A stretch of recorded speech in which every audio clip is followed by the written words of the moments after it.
Nominated selections 54 పోస్టుల భర్తీకి సర్కార్ కసరత్తు. ఇప్పటికే బీఆర్ఎస్ ఓడిపోయిన నేపథ్యంలో తెలంగాణ రాష్ట్రంలో అధికారం ఇచ్చిన తర్వాత కాంగ్రెస్కి పూర్తి మెజార్టీ వచ్చింది.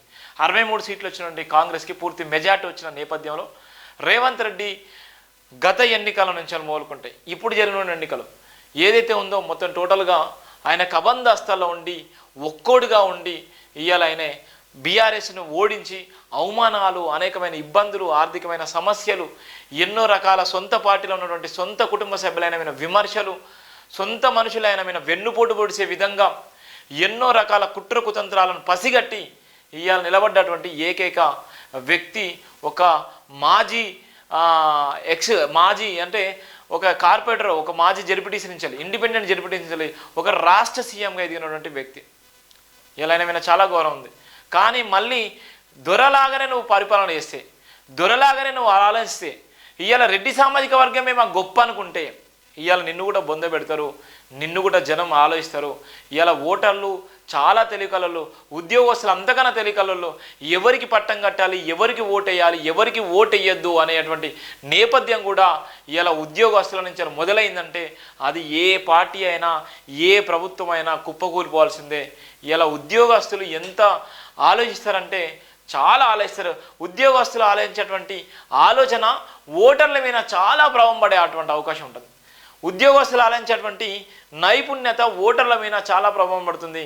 ఆ ఓటర్లను డిసైడ్ చేసేది కూడా ఉద్యోగస్తులు. అందుకోసమే ఉద్యోగస్తులను కూడా కాలరాయదు, ఉద్యోగస్తులకు మేలు చేసే విధంగా ఉద్యోగస్తుల జీవితాలతో చెలగడం ఆడకుండా ఇలా సకాలంలో స్పందించి ఉద్యోగస్తులు కూడా ఓటర్లుగానే ఉద్యోగస్తులు కూడా ఈ సమాజంలో, ఈ రాష్ట్రంలో ఒక భాగస్వామ్యమైన నేపథ్యం ఉంది. అందుకోసమే చాలా వరకు ఇలా నామినేటెడ్ పోస్టుల్లో చాలా సామాజిక వర్గాలకు అన్యాయం చేస్తున్నారు. కొన్ని సామాజిక వర్గాలకు పూర్తిగా న్యాయం చేస్తున్నారు. ఇలా రెడ్డి సామాజిక వర్గానికి అన్ని పదవులు ఎందుకు? ఇలా మంత్రి పదవుల్లో రెడ్డి సామాజిక వర్గం ఉంది, నామినేటెడ్ పదవుల్లో రెడ్డి సామాజిక వర్గం ఉంది, నామినేటెడ్ పోస్టింగ్లో రెడ్డి సామాజిక వర్గం ఉంది. ఇలా ఉన్నటువంటి గవర్నమెంట్ సెక్టర్లో ఇలా రెడ్డి సామాజిక వర్గం, ఇలా పోలీస్ సెక్టర్లో ఇలా రెడ్డి సామాజిక వర్గం ఉంది. అంటే ఒక రెడ్డి సీఎం అయితే ఆ సామాజిక వర్గం మొత్తం పూర్తిగా వాళ్ళకి లాభం జరగాల. ఇక మిగతా సామాజిక వర్గాలు ఎలాంటి లాభం జరగకూడదా? ఇలా ప్రజాస్వామ్యం అంటే ఇదేనా? ఇవాళ నేను ఓటేసి గెలిపించింది ఒకే రెడ్డి సామాజిక వర్గమే నేను ఓటేసి గెలిపించారా అనే విమర్శలు కూడా వస్తున్నాయి రేవంత్ అన్న. అవి విమర్శలు రావద్దంటే ఈ వీడియోను మీరు తప్పకుండా షేర్ చేయండి. ఈ వీడియోను మీరు వెంటనే చేసి మీ యొక్క సిబ్బందిని కూడా, మీ దగ్గర ఇప్పుడు సీఎంలు ఉన్న అధికారులు కూడా రెడ్డి సామాజిక వర్గానికి సంబంధించిన ఉన్నారు. ఒక్క దళిత పిఆర్ఓ లేడు.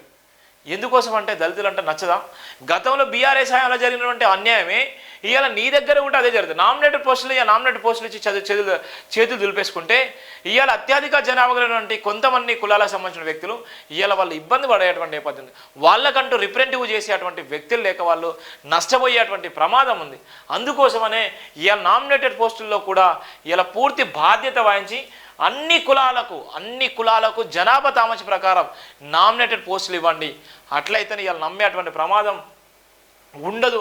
లేదంటే మీరు కూడా ఇలా వెలమ ద్వారా ఏ విధంగా చేసిండో రెడ్డి ద్వారా కూడా గదే చేస్తున్నాని ప్రజల్లోకి ఈ చైతన్యం వెళ్ళిపోయిందంటే నువ్వు ఎన్ని పథకాలు పెట్టినా నిన్ను కూడా నమ్మరనే నేపథ్యం కూడా ఉంది. వర్కౌట్ చేస్తున్న అధికారులు గతంలో 37 పోస్టులు ఉత్తర్వులో చేంజ్ మంత్రుల చాంబర్లకు ఆశావాళ్ళు చక్కర్లు. సీఎం రేవంత్ నివాసం వద్ద హడావిడిగా మంత్రుల చాంబర్లకు ఆశావాళ్ళు చక్కర్లు కొడుతున్నట. సీఎం రేవంత్ నివాసం వద్ద హడావిడి చేస్తున్నటువంటి నేపథ్యం కూడా ఉంది. నామినేట్ పోస్టులు ఇన్ని రోజులు ఎంపీ ఎలక్షన్లపై దృష్టి సారించిన రాష్ట్ర ప్రభుత్వం ఇప్పుడు నామినేటెడ్ పోస్టుల సెలక్షన్కు రంగం సిద్ధం చేస్తుంది. ఏ కార్పొరేషన్ పదవి ఏ లీడర్కి ఇవ్వాలన్న దానిపై సీఎం రేవంత్ రెడ్డి ఇచ్చిన ఆదేశాల మేరకు అధికారులు లిస్టు రెడీ చేస్తున్నట్టు సమాచారం. గతంలో ప్రకటించిన 37 పోస్టులకు అదనంగా మరో 17 కార్పొరేషన్ చైర్మన్లు కలిసి ఒకేసారి 54 నామినేటెడ్ పోస్టులు భర్తీ చేసేందుకు ఆఫీసర్లు వర్కౌట్ స్టార్ట్ చేస్తున్నట్టు తెలిసింది. పాత లిస్టులో చేంజ్ చేశారు. పార్లమెంట్ ఎన్నికల ముందు ప్రభుత్వం 37 కార్పొరేషన్లకు చైర్మన్లు ప్రకటించింది. అయితే ఆ లిస్టుపై కొందరు మంత్రులు అభ్యంతరం వ్యక్తం చేశారు. పార్టీలో కొత్తగా చేరిన వారికి పదవులు ఇవ్వడంపై కొందరు అసంతృప్తి వ్యక్తం చేశారు. తమకు గిట్టని వారికి కీలక పోస్టులు ఇచ్చి తమ సన్నిహితులకు ఆ ప్రాధాన్యత పోస్టులు ఇచ్చారని మరికొందరు మినిస్టర్ల సీఎం వద్ద వాపోయారు. దీంతో ఆ లిస్టును పెండింగ్లో పెట్టాలని సీఎం రేవంత్ ఆఫీసర్లకు ఆదేశించడంతో ఆ వివాదానికి ఫుల్ స్టాప్ పడిన నేపథ్యం కూడా ఉంది. ఎన్నికల కోడ్ ముగియడంతో నామినేటెడ్ పోస్టుల భర్తీపై సీఎం మళ్ళీ ఫోకస్ పెట్టినట్టు తెలిసిన పాత లిస్టులో మార్పులు చేర్పులు చేయడంతో పాటు అదనంగా మరో 10 కార్పొరేషన్ చైర్మన్లు కూడా ప్రకటించేటువంటి నేపథ్యం ఉంది. ఇలా చాలా వరకు చాలా కులాలు ఇలా పోస్టుల కోసం ఫైరవులు వేసుకుంటూ డబ్బులు దండుకుంటున్నారు. దయచేసి వివిధ కులాలు చెప్పేది ఒకటే, ఇవాళ నామినేటెడ్ పోస్ట్ ఇచ్చేది రాష్ట్ర ముఖ్యమంత్రి. ఎవరైతే నిబద్ధత కలిగి, ఎవరైతే ప్రజల మధ్యలో ఉన్నటువంటి వ్యక్తి, ఇవాళ పదవులు త్యాగం చేసినటువంటి వ్యక్తి ఎవరైతే ఉన్నారో వాళ్ళకి న్యాయం చేయండి ముఖ్యమంత్రి గారు.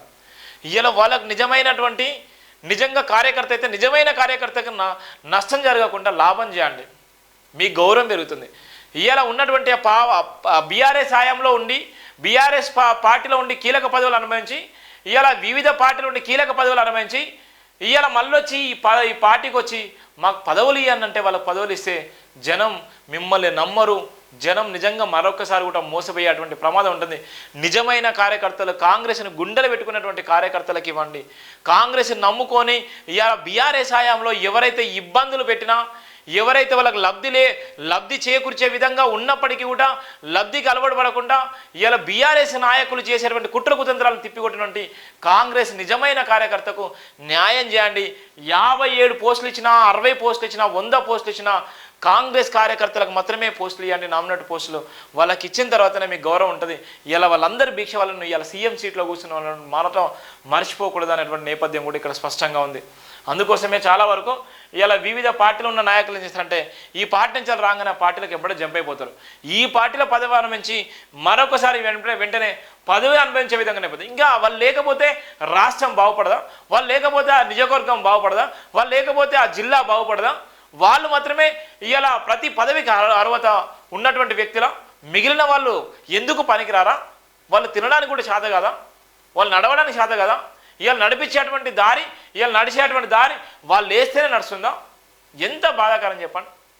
ఇవాళ ఉన్నటువంటి దేశ ప్రధాని ఇవాళ డిసైడ్ చేయాలంటే ఇవాళ ప్రాంతీయ పార్టీల అవసరం ఉంది. ఇవాళ ఈ దేశ ప్రధానికి ఇవాళ ఉన్నటువంటి ఆహారం ఎత్తికెక్కితే ఆ దేశ ప్రధాని ఇవాళ డిసైడ్ చేసేది ఒకటి ఇవాళ ప్రాంతీయ పార్టీలు. ఎంత అద్భుతం చూడండి. అందుకోసమనే ప్రతిదీ కూడా ఇవాళ రాజకీయ నాయకులు మార్పులు వాళ్ళు చేయకపోతే ప్రజలే మార్పులు చేయాలి. ఇవాళ రాజకీయ నాయకులు ఇవాళ వాళ్ళ స్వలాభం కోసం ఆలోచిస్తే ఇవాళ ప్రజలు మాత్రం ప్రజాస్వామ్యాన్ని బతికించే విధంగా, రాజ్యాంగాన్ని కాపాడుకునే విధంగా మనం ప్రయత్నం చేస్తేనే ఇవాళ రాజకీయ నాయకులు ఇవాళ 100 మెట్లు దిగి వస్తారు. కానీ ఇవాళ ఇవన్నీ కూడా ఎందుకు చెప్తున్నంటే నామినేటెడ్ పోస్టులో కూడా కాంగ్రెస్ కార్యకర్త, నిజమైన కాంగ్రెస్ కార్యకర్తలకు న్యాయం చేస్తేనే ఇవాళ మీకు గౌరవం పెరుగుతున్న నేపథ్యంలో చెప్తున్నాను. ఇది కాంగ్రెస్ కార్యకర్తలపై. స్థానికంపై ఫోకస్, 70% ఓట్లు కాంగ్రెసే లక్ష్యం. పార్టీ గ్రాఫ్ను ఫిక్స్ చేసిన టీపీసీసీ మంత్రులు, ఎంపీలు, ఎమ్మెల్యేల కొత్త టాస్క్. 1-2 రోజుల్లో కీలక నేతలతో సీఎం రివ్యూ చేసేటువంటి నేపథ్యం కూడా ఉంది. ఇక చూడు మొత్తం టోటల్గా ఎందుకోసం చేస్తున్నానంటే గత బీఆర్ఎస్ హయాంలో డబుల్ బెడ్రూమ్ ఇళ్ళ కుంభకోణం జరిగింది. గత బీఆర్ఎస్ హయాంలో దళిత బంధు విషయాల్లో మోసం జరిగింది. గత బీఆర్ఎస్ హయాంలో ఇండ్ల పట్టాలని ఇది అన్నదని చాలా వరకు మోసం చేసారు. గత బీఆర్ఎస్ హయాంలో అనేకమైన ఇబ్బందులకు గురి చేసారు. గత బీఆర్ఎస్ హయాంలో పీడీ యాక్ట్ కేసులు పెట్టారు. గత బీఆర్ఎస్ హయాంలో ప్రశ్నించడంలపై దాడులు చేసిళ్ళు. ఇవాళ ఎక్కడ దాడులు చేస్తారు? ఇవాళ అన్నదమ్ములుగా ఉన్నటువంటి సొంత కుటుంబంలో ఉన్నటువంటి అన్నదమ్ములను కూడా విడదీసినటువంటి రాజకీయాలు, ఇలా సొంత తల్లికి ఒకే తల్లికి పుట్టిన అన్నదమ్ములను కూడా విడదీసినటువంటి రాజకీయాలు, ఈ గ్రామంలో ఉన్నటువంటి వ్యవస్థను భిన్నం చేసి ఇలా వాళ్ళ జీవితాలతో ఆడుకున్నారు. ఈరోజు ఆ పార్టీలో గెలిచినటువంటి వ్యక్తి ఈ పార్టీలో లేడు, ఈ పార్టీలో గెలిచినటువంటి వ్యక్తి ఆ పార్టీలోకి పోలేని పరిస్థితి. ఇవాళ అక్కడ శత్రుత్వం పెరిగే విధంగా రాజకీయాలు చేసిన నేపథ్యం ఉంది. అందుకోసమే స్థానికంగా ఉన్నటువంటి నేపథ్యంలో 73% ఇవాళ పెరగాలి, 100% పెరగాలి, ఇలా మన గ్రాఫ్ పెంచుకోవాలన్న నేపథ్యం కూడా ఇలా సీఎం రేవంత్ రెడ్డి రివ్యూ చేసేటువంటి నేపథ్యం ఉందట. అది ఏం జరుగుతుందంటే సర్పంచ్ ఎన్నికల నేపథ్యం జరిగేటువంటి ఆలోచనలు.